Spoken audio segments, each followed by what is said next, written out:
Number 172 clarifications लेके आया है जैसा कि 47th काउंसिल मीटिंग में कहा गया था with respect to various issues of GST. इस सर्कुलर में चार क्लैरिफिकेशंस आई हैं importantly. Refunds of deemed export, interpretation of 17(5) बहुत अच्छा है। Employer employer relationship even better, बहुत अच्छा क्लैरिफिकेशन है। और utilisation of electronic credit ledger and electronic cash ledger, चार चीजों पे क्लैरिफिकेशन आई हैं। कुछ क्वेश्चंस हैं, चलिए देखते हैं इस वीडियो के अंदर कि क्या है। चैनल सब्सक्राइब नहीं किया है तो जरूर करिए for the GST updates and GST information. Next point number 1, deemed export. Deemed export होता क्या है, पहले ये सुनिए। डीम्ड एक्सपोर्ट वो होता है जैसे कि आप एडवांस ऑथराइजेशन के अगेंस्ट करते हैं या फिर आप EPCG export promotion capital goods के अगेंस्ट करते हैं, यानी कि आपने कोई एक्सपोर्ट किया है वो डीम्ड माना जाएगा। एक्चुअल एक्सपोर्ट हो नहीं है या नहीं उससे फर्क नहीं पड़ता। एडवांस ऑथराइजेशन का मतलब क्या होता है कि पहले से आपने ऑथराइज कर लिया है अपने आप को for the rebatement of certain duties. Export promotion capital goods भी यही होता है कि आपने कोई कैपिटल गुड्स बाहर भेजे हैं तो उसको प्रमोट करने के लिए कुछ ड्यूटीज को एग्जाम्प्ट किया जाता है। तो let's not go into detail कि डीम्ड एक्सपोर्ट्स क्या होता है, पर उसके रिफंड्स में प्रॉब्लम क्या आ रही थी। रिफंड्स में प्रॉब्लम ये आ रही थी कि रिफंड जब कर रहे थे हम उसका, तो पहली बात डीम्ड एक्सपोर्ट की कुछ कंडीशंस हैं। कंडीशंस, मेजर कंडीशंस उसके अंदर ये है कि आप एलयूटीए के अगेंस्ट डीम्ड एक्सपोर्ट नहीं कर सकते। दैट मीन्स कि आपको टैक्स देना पड़ेगा। अब जब वो टैक्स देते हैं तो उसका रिफंड लेना पड़ता है। जब मैं रिफंड लेता हूं तो पोर्टल पे ऐसी कोई फंक्शनलिटी नहीं थी कि मैं डीम्ड एक्सपोर्ट के अगेंस्ट इसका रिफंड ले सकूं। इसलिए एक सर्कुलर आया, सर्कुलर नंबर 147 2021 के अंदर, जिसमें लिखा हुआ था कि जो वो रिफंड्स पोर्टल पे आते हैं, यानी जो आपने जो टैक्स पे कर रखा है उसको आईटीसी में बदल दिया जाएगा। ठीक है, considering this difficulty tax paid on such supplies has been made available as ITC. ITC में बदल दिया जाएगा और फिर आप अप्लाई कर सकते हो। अब जब आईटीसी में बदल दिया जाएगा तो क्या उसके ऊपर सेक्शन 17 का इंपैक्ट पड़ेगा? सेक्शन 17 का इंपैक्ट बोलता है कि अगर आपकी कोई एग्जम्प्टेड सप्लाईज हैं या फिर कोई अन नॉन जीएसटी सप्लाई है तो उतना आप वापस कर दीजिए, यानी उतना आप रिवर्सल्स कर दीजिए। रिवर्सल्स की बात करता है सेक्शन 17। ठीक है, तो क्या उसका इंपैक्ट पड़ेगा? तो क्लैरिफिकेशन ये आई है कि रिफंड्स को स्मूथली प्रोसेस करने के लिए आपकी आईजीएसटी पेमेंट को आईटीसी में बदला गया था। It is not actual input tax credit of in as per the GST law. वो इनपुट टैक्स क्रेडिट के शेप नहीं है, वो इनपुट टैक्स क्रेडिट सिर्फ बदला गया था। इसीलिए सेक्शन 17 का इंपैक्ट उसके ऊपर नहीं होगा और आपको कोई भी रिवर्सल्स करने की जरूरत नहीं है अगर आपके रिवर्सल्स बनते हैं तो ठीक है, अच्छी बात है। डीम्ड, बॉटम लाइन इज कि डीम्ड एक्सपोर्ट्स पे जो आप टैक्स पे करते हैं उसका रिफंड आईटीसी के रूप में क्लेम होता है। हालांकि टैक्स पे किया लेकिन वो कन्वर्ट कर दिया सर्कुलर ने। तो जब वो आईटीसी आपका है तो आपके ऊपर कोई भी रिवर्सल प्रोविजन एप्लीकेबल नहीं होंगे क्योंकि वो एक्चुअल आईटीसी नहीं है जो जीएसटी लॉ बोलता है। सेकंड क्वेश्चन क्या पूछा है कि रूल 89(4) और रूल 89(5) यानी export of goods zero rated का और इन्वर्टेड ड्यूटी का रिफंड की बात करता है दोनों रूल, क्या नेट आईटीसी का पार्ट बनेगा वो? तो देखो दोस्तों, जब वो आईटीसी ही नहीं है in terms of chapter 5 of CGST act, तो फिर वो आईटीसी इस कैलकुलेशन के लिए भी नहीं बनेगा। जब आपको रिवर्सल्स के लिए नहीं दिया तो रिफंड के लिए कैसे दे सकते हैं? Not to be included in the net ITC for the computation of refund of unutilized ITC on account of 89(4) यानी zero rated supply और inverted duty structure यानी 89(5). क्लियर है? 17(5) बहुत बढ़िया। 17(5) का जो क्लॉज बी है जिसके अंदर कुछ आइटम्स लिखी हुई हैं वो मैं आपके सामने देखो दिखा रहा हूं आपको कि 17(5) ठीक है। तो 17(5) के अंदर जो कुछ आइटम्स लिखी हुई है आपके अंदर वो कुछ इस प्रकार हैं कि एक तो फूड एंड बेवरेजेस लिखे हुए हैं, outdoor catering, beauty treatment, health services, cosmetic and plastic surgery, leasing, renting और hiring of motor vehicle, vessels और aircraft, membership of club, health and fitness centres. 1 के बाद एक प्रोविजन था, 2, 3 ट्रेवल बेनिफिट्स, इसके बाद एक प्रोविजन था। अब क्वेश्चन देखिए क्या बोलता है जी। 17(5)(b) के लास्ट में क्लॉज नंबर 3 के नीचे एक प्रोविजन है। प्रोविजन है ये देखा हुआ जो मैंने ऑरेंज कर रखा है राइट हैंड साइड पे। Provided that input tax credit in चीजों का तभी मिलेगा जब एम्प्लॉयर को ऑब्लिगेटरी होगा अंडर एनी लॉ। जैसे फैक्ट्री के अंदर, अगर आपकी फैक्ट्रीज के अंदर सर्टेन एम्प्लॉय से ज्यादा हो जाते हैं तो आपको उनके लिए कैंटीन फैसिलिटीज प्रोवाइड करना मैंडेटरी है। तो फिर इस केस के अंदर जो आप फूड बाहर से लेते हैं उस पे जो खर्चा होता है उसका आईटीसी आपको मिल जाता है। तो क्या ये प्रोविजन सिर्फ क्लॉज 3 के लिए? कौन सा क्लॉज 3 जो आप ये देख रहे हैं, ट्रैवल बेनिफिट्स, या फिर पूरे क्लॉज, पूरे सब क्लॉज बी के लिए है जो आपका 17.5 का आता है, क्लॉज 17.5 का जो 17.5 का जो आता है 1 2 3। तो द आंसर इज तीनों के लिए है। द सैड अमेंडमेंट 17.5 के अंदर आई थी, etcetera etcetera. The scope of input tax credit widen कर दिया गया था। Accordingly it is clarified that proviso after sub rule 3 of clause B of subsection 5 of 17 section, यानी 17(5)(b)(3) के बाद का जो प्रोविजो है applicable to whole clause B, यानी तीनों पे एप्लीकेबल है।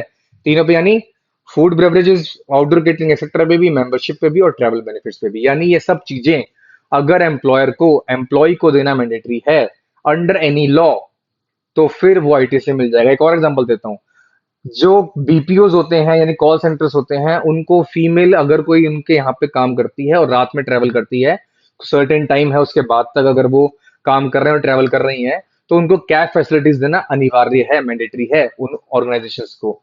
तो क्योंकि लॉ में बोला हुआ है अनिवार्य है, तो फिर उनको मैंडेटरी प्रोविजन फॉलो करने पड़ते हैं, इसलिए इनपुट टैक्स क्रेडिट उनको मिल जाएगा उसका। तो these are the few examples food को, और ये ठीक है। ये तो होगा question number 3। Now come to question number 4। Question number 4 बोलता है कि क्लॉज बी के 1 के बाद भी एक प्रोविजो है। 1 के बाद प्रोविजो पता क्या है, ये लिखा हुआ है, provided that input tax credit, right hand side पे, in respect of such goods और सर्विसेज और both shall be available where an inverse supply of such goods और सर्विस और both is used by making registered person. यानी अगर मैं उसी business में हूँ, जैसे मान लो मैंने लीजिंग मोटर व्हीकल ली है, तो मैं लीजिंग में ही हूँ तो मुझे मिल जाएगा, अदरवाइज नहीं मिलेगा। फूड वाले में ही हूँ तो मुझे मिल जाएगा, अदरवाइज नहीं मिलेगा। तो क्या वो proviso leasing of motor vehicle, vessel और एयरक्राफ्ट पे भी एप्लीकेबल है? और यहाँ पे लीजिंग का मतलब क्या है ये बताना चाहता है, ये क्वेश्चन है उसका। तो क्लैरिफिकेशन आई है कि 17.5 का क्लॉज बी का फर्स्ट के बाद जो लीजिंग वर्ड है refers to leasing of motor vehicle, vessel and aircraft only and not to leasing of any other items। सिर्फ इनकी लीजिंग्स की बात करता है और कोई लीजिंग की बात नहीं करता। Accordingly, ITC availment is not barred under section this to the leasing and other than motor vehicle। यानी मोटर व्हीकल अगर आप लीज करते हो तो, और आप इसी बिजनेस में हो, तो अगर आपका वैसे ही आईटीसी है तो आपको मिल जाएगा। यानी दो प्रोविजन पे क्लैरिफिकेशन आई है 17.5 में। पहली कि अगर एम्प्लॉयर ऑब्लिगेटरी ऑब्लिगेशन से एम्प्लॉय को कुछ देता है तो उसको उसका आईटीसी मिल जाएगा। दूसरा, लीजिंग का मतलब समझा है प्रोविजन के अंदर, leasing of motor vehicle, vessel and aircraft, that's it, और कुछ नहीं है। एम्प्लॉयर एम्प्लॉयर रिलेशनशिप बहुत शोर मचता था इस पे, मुझे लगता है कि शायद कुछ क्लियरिटी आ जाएगी इसके अंदर। सीधी सी बात बोली है कि अगर शेड्यूल 3 में एम्प्लॉयर अगर एम्प्लॉय को कुछ देता है तो पहली बात वो नो जीएसटी है, उस पर जीएसटी लगता नहीं है। दूसरी बात कि एम्प्लॉयर जब एम्प्लॉय को देता है अंडर कॉन्ट्रेक्चुअल एग्रीमेंट, एग्रीमेंट कर दिया, उसके बिहाफ पे कोई भी परकोजेस देता है उसको या कुछ भी देता है उसको, वो सब्जेक्ट टू जीएसटी नहीं होगा। यानी एम्प्लॉयर एम्प्लॉय का कॉन्ट्रैक्ट को ड्राफ्टिंग करते वक्त बहुत ध्यान रखना चाहिए। उसके ओवर द अबव कुछ चीज देता है तो उस पर जीएसटी लग सकता है, अदरवाइज जीएसटी नहीं लगेगा, that's it. Utilization of electronic credit ledger and cash ledger, इसमें क्या बताया देखो, बहुत ध्यान से देखना कि इलेक्ट्रॉनिक क्रेडिट लेजर को कैसे यूटिलाइज कर सकते हो towards the making payment of tax, any tax, tax की बात कर रहे हैं यहाँ पे अंडर जीएसटी लॉ। तो वो बोलता है 3 4 सेक्शंस लेके आता है, देखो सेक्शन 14 है सब सेक्शन 4, यहाँ पे बोलता है कि इलेक्ट्रॉनिक क्रेडिट लेजर कोई भी payment towards output tax use कर सकते हो, पहली बात। पॉइंट नंबर 2, रूल 86 का सब रूल 2 बोलता है कि आप डेबिट कर सकते हो इलेक्ट्रॉनिक क्रेडिट लेजर को टू द एक्सटेंट कोई लायबिलिटी डिस्चार्ज करनी हो आपको 49, 49A और 49B के तहत। Further, tax chargeable on taxable supply of goods और सर्विस और both but exclude tax payable on reverse charge. अगर आप टैक्सेबल टैक्स से आउटपुट टैक्स की डेफिनेशन पढ़ेंगे सेक्शन 282 के अंदर जीएसटी की, उसमें लिखा हुआ है कि tax chargeable on output supplies but excludes RCM, ठीक है। तो 49 बोलता है कि आप आउटपुट टैक्स लायबिलिटी के अगेंस्ट ईसीएल यूज कर सकते हो, रूल भी बोलते हैं ईसीएल डेबिट कर सकते हो। और टैक्स लायबिलिटी क्या होती है उसकी डेफिनेशन बोली है कि आरसीएम को छोड़ के। अब accordingly it is clarified that any payment toward output tax whether self assess हो या फिर किसी प्रोसीडिंग्स के अगेंस्ट आया हो, 73 74 कोई और नोटिस आया हो, तो आप इलेक्ट्रॉनिक क्रेडिट लेजर को यूज कर सकते हैं आउटपुट टैक्स पे करने के लिए। ये इंपॉर्टेंट चीज आई है। कई बार एक झगड़ा होता है, देखो हमारे क्लाइंट्स में भी हुआ था, एसएससी को नोटिस आया, उसकी टैक्स लायबिलिटी बनी, टैक्स लायबिलिटी बनने के बाद हमने उनको बोला भी क्रेडिट रखा हुआ है उसको उससे पे कर देते हैं, सो दे डिनाइड कि क्रेडिट से नहीं पे करना, कैश से ही पे करना है। तो उनके लिए क्लैरिफिकेशन आई है कि आप क्रेडिट से भी पे कर सकते हो, बशर्ते मेरा आउटपुट टैक्स लायबिलिटी का अमाउंट हो और आरसीएम का ना हो। ठीक है। इट इज फर्दर रिटरेटेड कि आरसीएम की पेमेंट उससे नहीं होगी, ये बात ध्यान रखना। पॉइंट नंबर 2 और क्वेश्चन नंबर 7, इसका पॉइंट नंबर 2। ठीक है। क्या हम कोई और लायबिलिटी पेमेंट कर सकते हैं? देखो सेक्शन 14 एंड 4 सिर्फ आउटपुट टैक्स लायबिलिटी की बात करता है। Interest, penalties, fees, any other amount, वो आप इलेक्ट्रॉनिक क्रेडिट लेजर से पेमेंट नहीं कर सकते। ठीक है ना। Can not be use for payment of erroneous refund sanction to the taxpayer. ना तो इंटरेस्ट पेनल्टी और ना फी।